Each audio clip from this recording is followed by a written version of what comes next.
நமது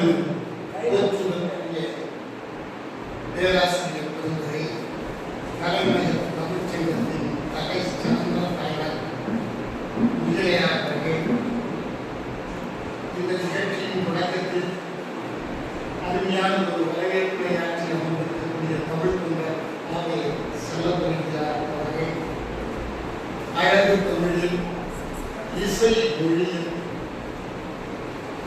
நிகழ்ச்சி நெறியாவை செய்து கொண்டிருக்கக்கூடிய பேராசிரியர் அன்பு சம்பந்தியாளர்கள் இந்த நிகழ்வின் கலியரங்கத்தின் தொடக்கமாக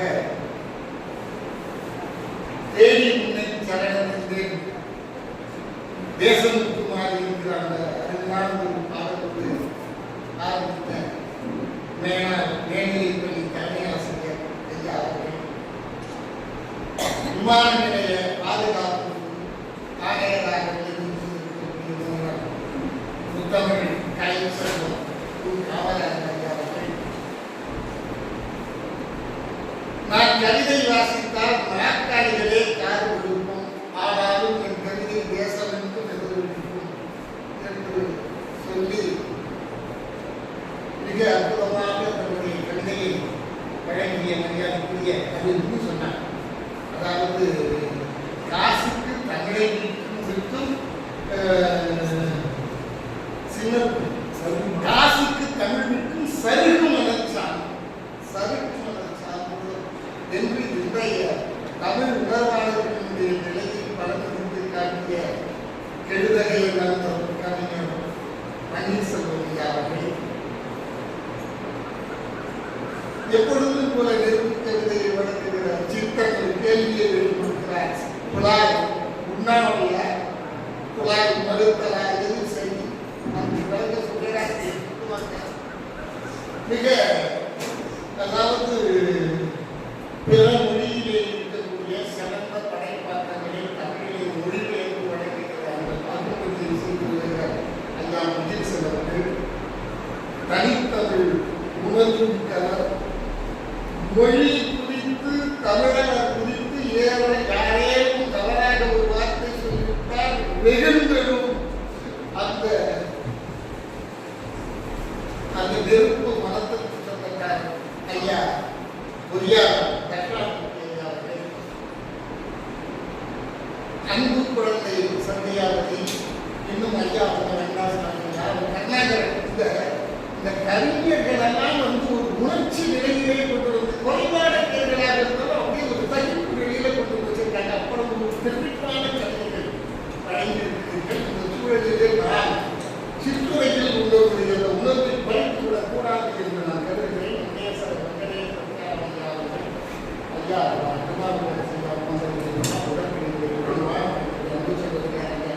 அந்த மடைப்பள்ளி சகோதரர்கள் சங்கம் பேராசிரியர் சகோதரி வாசுதேவியா உள்ளிட்ட அத்தனை பேருக்கு தெரிவித்துள்ளேன். 12:40 ஆகிவிட்டது. அக்காரங்களிலே 1 மணி நேரமாவது ஆக வேண்டும் என்று 2 மணி போய்விட்டு என்று நான் அறிந்திருக்கிறேன். ஆகவே மிக சுருக்கமாக என்னுடைய சிற்றுரையை நான் வழங்க விரும்புகிறேன். சென்ற நீங்கள் இந்த சிற்றுரையை நம்முடைய மரியாதைக்குரிய தமிழ் தொண்டர் ஐயா அவர்கள் திருக்குறளில் இருந்து ஒரு அற்புதமான ஒரு பகுதியை, அதாவது இன்பத்து பாதையிலிருந்து பகுதியை இருந்து மிக சிறப்பாக சொற்பொழிவு ஆற்றினார். அதற்கு முன்பாக நம்மளுடைய முன்னோர் வழிகாட்டி ஐயா கவிஞர் ஹரிகோ அவர்கள் சங்கை கல்வியிலிருந்து ஒரு பகுதியில் இருந்து மிக சிறப்பாக அவர்கள் சிற்றுரையாற்றினார்கள். இந்த 1 மாதத்துக்கு முன்னாடியே ஐயா சொன்னும் கூட நான் அதுக்காக ஒன்றும் பெருசாக தயார் பண்ணவே இல்லை, நேரமும் இல்லை. நீ ரெடியார் அவர்களை பார்த்து சொன்னாங்க, ஐயா இதெல்லாம் சிறப்பாக பேசிட்டு நானும் இந்த திங்களில் ஏதாவது நல்ல கருத்தை சொல்ல வேண்டும், ஏதாவது ஒரு செய்தி இருந்தால் கொடுங்கள் என்று கேட்டபோது இந்த திருவள்ளுவரும் திருக்குறளும் என்கிற இந்த ஒரு சின்ன இதழை அவர்கள் கொடுத்து இதில் ஏதாவது செய்தி இருக்கான்னு பாருங்க, ஏதாவது பேசுது அப்படின்னு சொல்லி கொடுத்தாங்க. இது மகாமகோ வாக்கியாக தட்சிணாயன கலாநிதி டாக்டர் உவே சாமிநாதன் ஐயா அவர்கள் 1936 ஆம் ஆண்டு பச்சையப்பன் கல்லூரியில் நடைபெற்ற ஒரு திருவள்ளுவர்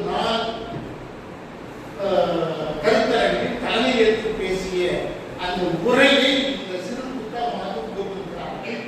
இது 1936 ஜூன் மாதம் 4ஆம் தேதி விசாக நட்சத்திரம் பௌர்ணமி அன்னைக்கு இந்த நிகழ்வு நடைபெற்றிருக்கிறது. அதில் முன்னுரைகளே முகவுரைகளே அவர் பதிவு செய்திருக்கிறார்.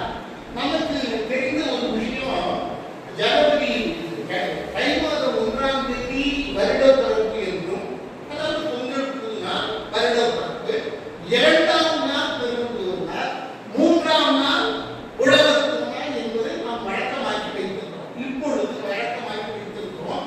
ஆனாலும் இங்கே இவர் என்ன சொல்லுகிறார், இதுல அவங்க இந்த முகமுறையில ஒரு சின்னதான் ஒரு முக்கால் பக்கமா அவங்க எழுதியிருக்காங்க. அவங்க என்ன எழுதியிருக்கிறாங்கிறத பாருங்க.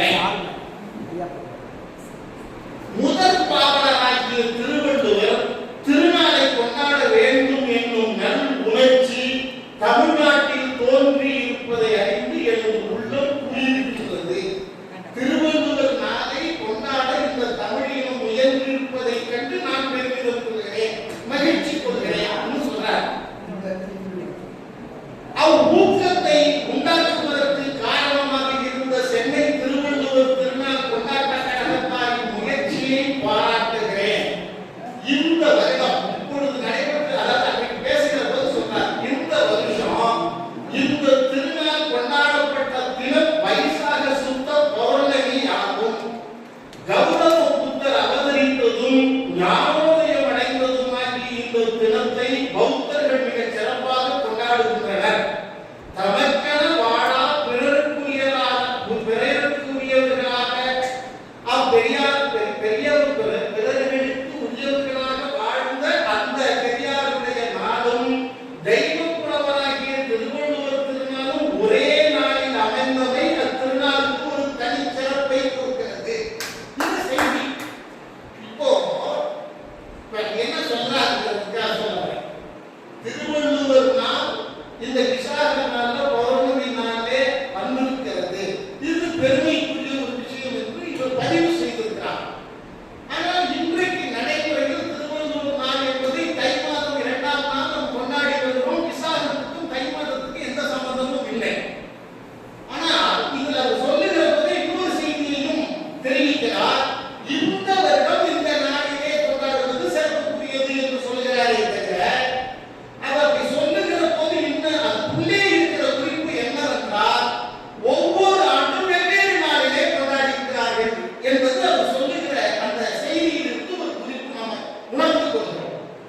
மனம் போல கொண்டாடி இருக்கிறார்கள். எப்பொழுது வசதிப்பட்டதோ அன்றைக்கு அந்த விழாவை வைத்து திருவள்ளுவர் நாள் அப்படின்னு கொண்டாடி இருப்பதாக தெரிகிறது. இப்போ எனக்கு இதை படிச்ச உடனே எனக்கு ஏற்பட்ட சிந்தனை என்னவென்றால், 1921 மகாகவி பாரதியார் உயிரோடு இருந்த காலத்தில் செப்டம்பர் திங்களிலே அவர் இறக்கிறார்.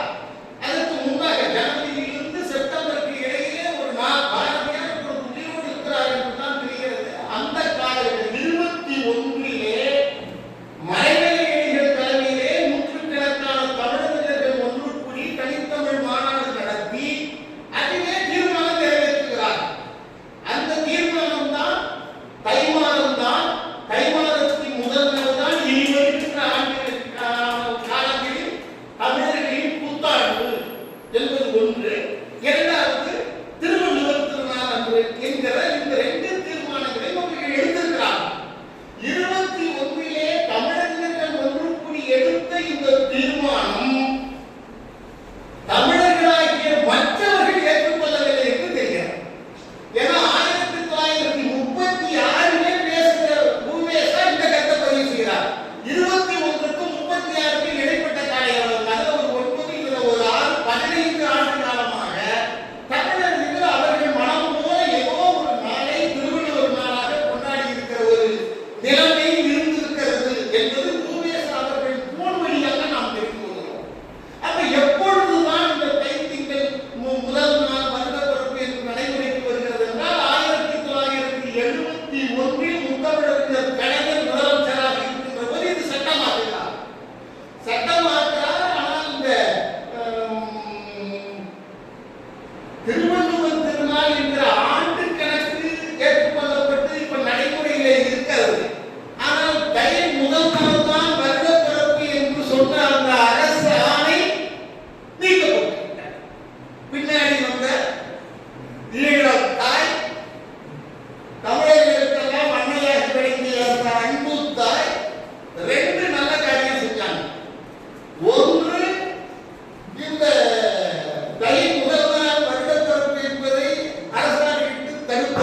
வடிவிலே 133 அடி உயரத்திலே கம்பீரமாக நின்று கொண்டிருக்கிறாரே அந்த திருவள்ளுவருடைய சிலை.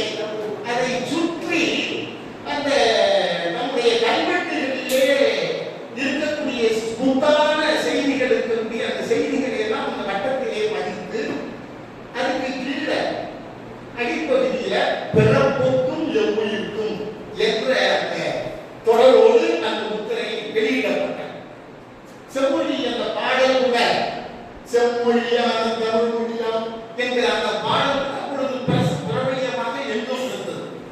இந்த பாட புத்தகத்துல அந்த முத்திரையில் என்ன இருந்தது? அடிப்படை திருவள்ளுவர் இருந்தால் சுற்றிலும் கல்வெட்டுகளினுடைய கல்வெட்டு பதிவுகள் பதியப்பட்டிருந்தது. கீழே பிறப்புக்கும் எவ்வுயிர்க்கும் என்கிற திருக்குறளினுடைய ஒரு அடி போடப்பட்டிருந்தது. இதுல யாருக்கு என்ன வருத்தம்? யாரு இதை பார்த்துட்டு மனம் வருத்தம் அடைய முடியும்? நம்முடைய ஏழாய் பல லட்சம் ரூபாய் செலவு பண்ணி, ஏன்னா எல்லாத்தையும் படித்தவர்களுக்கு நம்ம அரசியல் பேசலாம். ஈழத்தாய் பல லட்சம் ரூபாய் செலவு செய்து பச்சை கலர்ல ஸ்டிக்கர் கண்கணக்கில் வரவழைச்சு பிள்ளைகளுக்கு புத்தகம் கொடுத்திருந்தாலும் அதை வாங்கி அந்த திருவள்ளுவர் படத்தை ஒட்டி போட்டு அந்த ஒரு வழிமுறை நடந்தது. அதை நாங்கள் செஞ்சோம். முழுமையான அந்த பக்கத்தையே விட்டோம். அப்புறம் என்ன பண்ணாங்க? இல்ல அது வேண்டாம், அந்த பிறப்புக்கும் எவ்வுயிர்க்கும் என்கிற அந்த பகுதியை மட்டும் மறைச்சு கொடுத்தா போதும். பிறப்புக்கும் எல்லா உயிருக்கும் என்கிற அந்த பகுதியை மட்டும் மறைத்தால் போதும்னு அவங்க அந்த முழு பக்கத்துக்குமான பச்சையை நானா வெட்டி சின்ன சின்ன துண்டுகளாக கொடுத்து அதை ஒட்ட வச்சா அது திருவள்ளுவரையும் சேர்த்து மறைச்சிருச்சு. மொத்தமா மறைச்சது இப்ப திருவள்ளுவரையும் சேர்த்து மறைச்சிருச்சு. இது உள்ளபடியே ஒரு ஆசிரியரா, தமிழாசிரியரா என்னுடைய நெஞ்சத்தை பெரிதும் பாதித்த ஒரு விஷயம். அதாவது அந்த நோக்கம் என்ன என்றால் பிறப்புக்கும் எல்லா உயிர்க்கும் என்கிற அந்த தொடர் மாணவர்களுக்கு சென்று சேர்ந்துவிடக் கூடாது. இது எப்படி நியாயமானது? நீங்க ரொம்ப கொடுமையும் கொடுமைங்க. இதுதான் நம்ம ஏற்கனவே கூட இதிலே அரங்கத்தில் ஒரு குறை வரவேற்புரையே ஏதோ ஐயா சொல்லுகிற ஒரு கூட நான் இந்த விஷயத்தை சொல்லியிருக்கிறேன். நம்முடைய நோக்கம் தலைநகர் தமிழ்ச்சங்கமாக இருக்கட்டும், இங்கே தாம்பரமாக இருக்கட்டும், புறப்பட்டையாக இருக்கட்டும், மல்லமரமாக இருக்கட்டும், பழவந்தாங்களாக இருக்கட்டும், நங்கநல்லூராக எல்லா இடத்திலும் திருக்குறள் மன்றங்கள் இருக்கின்றன. எல்லாரும் திருக்குறளுடைய பெருமையை பேசிக் கொண்டிருக்கிறார்கள். புரிதல் உங்களுக்கு தேசிய நூலாக ஆக்க வேண்டும் என்பது நம்முடைய கனவு. ஆக்க முடியுமா என்பது ஒரு கேள்விக்குறி. நிச்சயமாக அது ஆவதற்கான வாய்ப்பு இருப்பதாக எனக்கு தெரியவில்லை. காரணம் என்னவென்றால் தமிழ்நாட்டின் தமிழக மக்களால் தெரிவு செய்யப்பட்ட தமிழகத்தின் முதலமைச்சராலேயே தாண்டிக் கொள்ள முடியாத ஒரு தொடர் பிறப்புக்கும் எல்லா உயிருக்கும் என்றால் பிறக்கின்ற போதே தலையிலேயும் கொஞ்சம் நெஞ்சத்திலேயும் இடையிலேயும் காலிலேயும் தோன்றின இறைவன் படைத்தான் என்பதை நம்புகிறார்கள். இதையே நடைமுறைப்படுத்திட வேண்டும் என்று நினைக்கிறவர்கள் எப்படி இதை செய்வார்கள்? வாய்ப்பு இல்லை என்பதுதான் நம்முடைய வேதனை. ஆக அந்த கருணாகரனையா போல நமக்கு 5 வருஷம் கொண்டாலும் கூட இந்தியராக நாம் இருக்கின்ற வரை நமக்கு எதுவும் சும்மா பேச்சளவில் மனத்தளவில் சும்மா பேசுகிற போதெல்லாம் அப்படி நம்முடைய ஆதரத்தை வெளிப்படுத்தி கொண்டிருக்கலாமே தவிர நிஜமாகவே திருக்குறளை என்று நடைமுறைப்படுத்துறது. திருக்குறள் வாசிக்கிறவர்கள் குலாவும் இருக்கிறீர்கள் அப்படின்னு அவங்க எல்லாம் திருக்குறளுக்கே நம்ம புரிதல் இல்லை. அப்படி எங்க குலாவும் உண்ணுறதுக்கு நம்ம போகிறது? இஸ்லாமியர்களை கேட்டால் அற்புதத்தை சொல்றாங்க. ஒரு பசுமாடோ ஆடோ மானோ நீங்க உயர்த்தி வாயில வச்சு ஊட்டினாலும் அதை சாப்பிட முடியாது, சாப்பிடாது. அதனுடைய உடல் அமைப்பு செறிவான அந்த மண்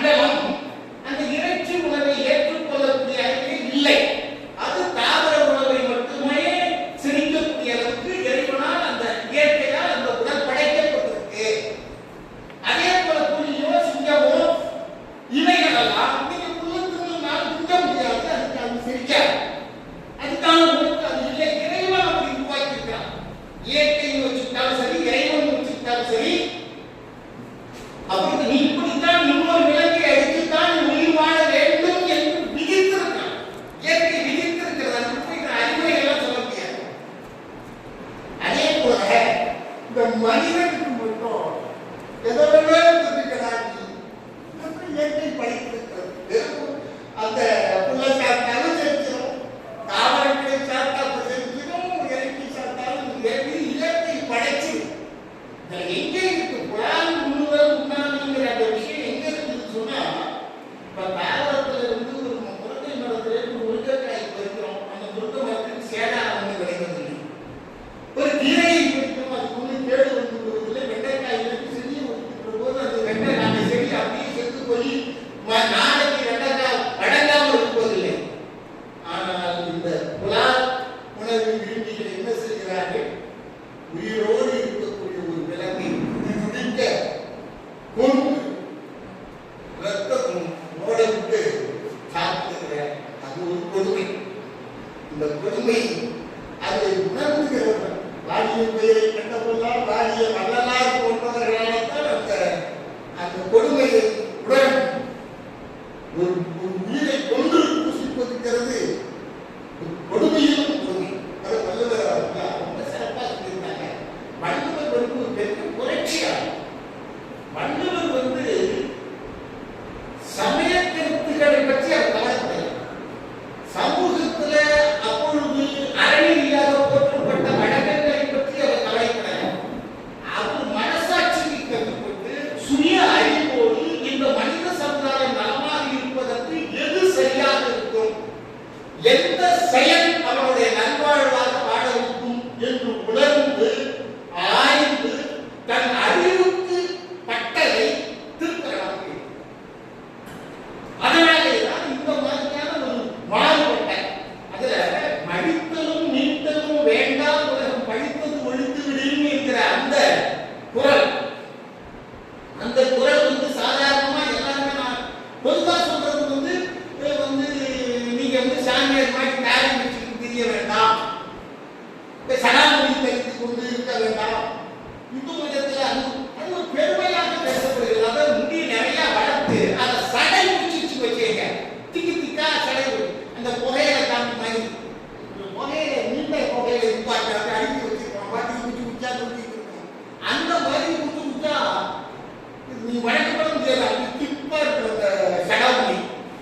நீங்க இப்ப தொல்காப்பியத்திலிருந்து சங்க நூல்களிலிருந்து காப்பியங்களிலிருந்து எத்தனை படைப்புகள் இருந்தாலும் மற்ற தான் வாழ்ந்த காலத்தில் இந்த சமகால புலவர்களிலிருந்து இன்றைக்கு வாழ்ந்து கொண்டிருக்கக்கூடிய கால வரையில் இருக்கக்கூடிய நெடிய புலவர் கூட்டம் ஒரே ஒரு நூலை மட்டும்தான் சிறப்பித்து போற்றிக் கொண்டே இருக்கின்றார்.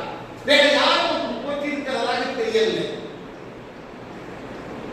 அப்படி இருந்தும் இந்த திருக்குறள் இருட்டடிப்பு செய்யப்பட்டிருக்கிறது. இது வேண்டாம், இது சமூகத்துக்கு தீங்கு விளைவிக்கும் என்று நினைத்து அதை தடுத்திருக்கிறார்கள்.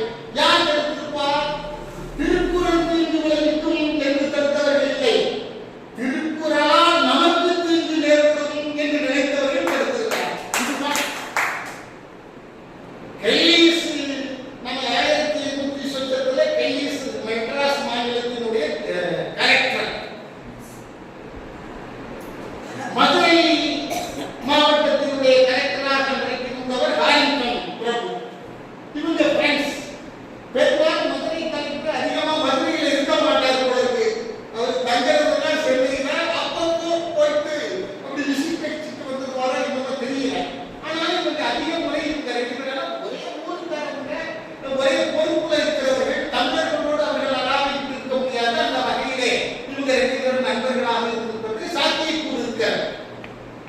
இவர் கெல்லிஸ் கலெக்டரா இருக்கார். தமிழின் மீது ஆர்வம். அவருக்கு 2 தமிழாசிரியர்களை வைத்து தமிழ் படித்துக் கொண்டிருக்கிறார். இப்பொழுது ஏறக்குறைய அவர் தமிழில் எழுதவும் வாசிக்கவும் கற்றுக்கொண்டிருந்தார். இந்த சூழலிலேதான் ஹாரிங்டன் பிரபுக்கு சமையலராக இருந்த கந்தப்பன் என்கிற சமையலர் ஒரு ஓலைச்சுவடியை கொண்டு வந்து ஹாரிங்டன் பிரபுட்ட கொடுக்கிறார். ஹாரிங்டன் பிரபு அதை பார்த்துட்டு நல்ல விஷயமா இருக்கு அப்படின்னு கொண்டு வந்து தன்னுடைய நண்பர் எல்ஐசியிடம் கொடுக்கிறார் அந்த ஓலைச்சுவடியை. அவர் படிச்சு பார்த்துட்டு வியந்து போகிறார். இந்த 2 ஆசிரியர்கள் அன்றைக்கு தமிழராயினாரில் உயர்ந்த அந்தஸ்திலும் கல்வி அறிவுடையவராக இருந்தவர்கள் 2 பேர். ஒன்று பிள்ளைமார், இன்னொன்று முதலியார். இந்த பிள்ளைமார் முதலியார் தான் அந்த ஆசிரியராக இருந்தவங்க. அவங்கள்ட்ட உங்களான ஆசிரியராக இருக்கிறாங்க. இதுக்கு ஓரளவுக்கு ஓலைச்சுவடி எடுத்து படிக்கின்ற அளவுக்கு பாண்டித்யம் பெற்றுவிட்டார் பெல்லிஸ். அந்த ஓலைச்சுவடியை பார்த்துட்டு அப்படியே பிரமிச்சுக்கிறாங்க. இப்படிப்பட்ட ஒரு அற்புதமான இலக்கியமா அந்த ஆசிரியர்கிட்ட சொத்து கேட்கிறார். ஐயா, இவ்வளவு காலம் எனக்கு இலக்கண இலக்கியம் சொல்லி இந்த புத்தகத்தை பற்றி நீங்க சொல்லவே இல்லை. எந்த புத்தகம் நம்முடைய அப்படின்னா எதுக்கு சொல்ல வராங்க? இது இருட்டடிப்பு செய்யப்பட்டிருக்கு. இது பொதுமக்களுக்கு சென்று சேரக்கூடாத ஒரு தீமை விளைவிக்கிற நூல்னு நினைச்சிருக்கிறாங்க. இவனை என்னன்னு நினைக்கிறது? தீக்குறளை சென்றோம் சொல்லக்கூடிய விஷயம் கூட அதுதான் வேலை சொல்லிக்கிறாங்க. அது தெரியும் நமக்கு. ஆக அப்புறம் அதன் பிறகு 1812 அந்த திருக்குறள் புத்தகத்தை அச்சடித்து கொண்டு வரார் பெல்லிஸ். அதோடு மட்டும் இல்லாம அது இப்ப நாம ஒரு திருவள்ளுவர் ஒரு உருவத்தை நம்ம வச்சுட்டு பயன்படுத்தி இருக்கிறோமே, அது அப்பவே அந்த புத்தகத்தில் ஒரு திருக்குறள் இவரா கற்பனையில ஒரு திருவள்ளுவர் உருவாக்கி அச்சிட்டு வெளியிட்டிருக்கிறார். அதோடு கூட இது அதோட நின்று விடக்கூடாது நாணயம் வெளியிட்டிருக்கிறார். திருவள்ளுவர் படம் பதித்த நாணயம் வெளியிட்டிருக்கிறார் பெல்லிஸ். இப்படிப்பட்ட வெள்ளையர்கள் தான் நமக்கு அருந்தரும் கொண்டாடிருக்கிறார்கள். சீகன் பாய்ச்சி போன்றவர்கள், காவலர்கள் போன்றவர்கள், எல்லிஸ் போன்றவர்கள். இன்னும் சொல்ல போனா நம்ம கைநகர்த்தம் சொல்லக்கூடிய ஒரு குழந்தைக்குழு இருப்பாங்க. அது ஒரு செய்தி வந்திருந்தது. அதாவது சுட்டுக் கொல்லப்பட்ட நாள் வீர நாள்ல வாஞ்சி நாள் இருக்காங்க. ஆஸ்துரை இறந்த நாள் சுட்டுக் கொல்லப்பட்ட நாளை மாவீரன் ஆஸ்துரை வழங்க நாள் வீர வழக்கம் ஒரு பதிவு வருது. அதுக்கு ஒருத்தர் விடவே நீங்க வீரபாண்டியை கொலை செஞ்சவங்க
என்று ஒரு கலவையாக எதிரையும் ஒரு தெளிந்த புரிந்த ஒரு புரிதல் இல்லாம யோசிச்சு பாருங்க.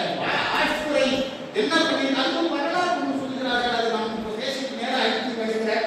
ஏற்கனவே 15 நிமிஷம் நேராக இருந்துச்சு. ஆகவே அன்புக்குரிய பெரியவர்களை எல்லாம் இருக்கிறவர்கள் எல்லாத்தையும் அறிந்து முனைவர்கள் பேராசிரியர்களாக இருக்கிறவர்கள் காலேஜில் பேராசிரியர்கள் சித்தாசிரியர் அறிவியல் பிரசித்தரமாக பேசிவிடக்கூடாது மாதிரி. ஏன்னா இந்த மாதிரியான செய்திகள் எல்லாம் ஊழிய சாமியாளர்கள் அவர்கள் தந்த அந்த குறிப்பதை இந்த சிந்தனையை நமக்கு வழங்கியிருக்கிறார். 1936 திருவள்ளுவர் தான் விசாக திருநாளிலே கொண்டாடி இருக்கிறார்கள் அப்படிங்கிறத பெருமிதமாக சொல்லுகிறார். வேறு வேறு நாடுகளிலும் கொண்டாடி இருக்கிறார்கள் என்று தெரிகிறது. புத்தகத்தில் கலைஞர் 79 அதை உறுதிப்படுத்துகிறார். இதுதான் உறுதிப்படுத்துகிறார்.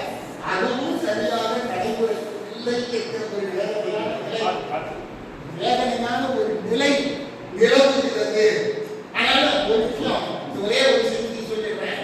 அதாவது கை முதல் நான் கூட சொல்லியிருக்கேன். கை முதல் ஆண்டு தொடக்கம் என்று கொள்ளாமல் சித்திரை 1 என்று கொள்வதே கூட எனக்கு சரி தோன்றுவதற்கு யாரும் ஒரு கருத்து சொன்னேன். அடுத்த வேற ஒரு சந்தர்ப்பத்தில் நாம் அதை பேசலாம். ஆகவே இந்த திருக்குறளை தேசிய நூலாக ஆக்கிட வேண்டும் என்கின்ற உயர்ந்த லட்சியத்தோடு இப்படிப்பட்ட தொடர் நிகழ்வுகளை எடுத்துவிட்டு வருகிறோம். அதை தன்னுடைய சிறமே கொண்டு அருமணியாக ஆக்கி வருகிறார் நம்முடைய பேராசிரியர் பெருந்தகை. சென்ற திங்களிலே 25 பேர் என்று பார்த்தோம். 35-40 பேர் வந்து நாம் செய்து வைத்திருந்த உணவு பத்தாத அளவுக்கு மேலும் அடுத்து உரை வைத்து சாப்பாடு செய்ய வேண்டிய ஒரு நெருக்கடி ஏற்பட்டது. அப்படித்தான் இந்த திங்களும் இருக்கும் என்று நினைத்தோம். போன மாதிரி இருந்தாலும் ஒரு சில ஏமாற்றம் 20 அளவிலான பேர்களாக இருந்தாலும், அதாவது பள்ளியினால் வளமையாக வந்த சிக்கலாக இருக்கிற மாதிரி இருக்கக்கூடிய வெல்விட்டு எண்ணக்கூடியவர்களாக இருந்தாலும் அத்தனை பேரும் அறிஞர்கள் நுழைவுக்க சான்றோர்கள் ஒரு சேர்ந்து தலைமுறை என்கிற அந்த சிறப்போடு இந்த நிகழ்வு நடைபெற்றிருக்கிற அந்த நிலையில்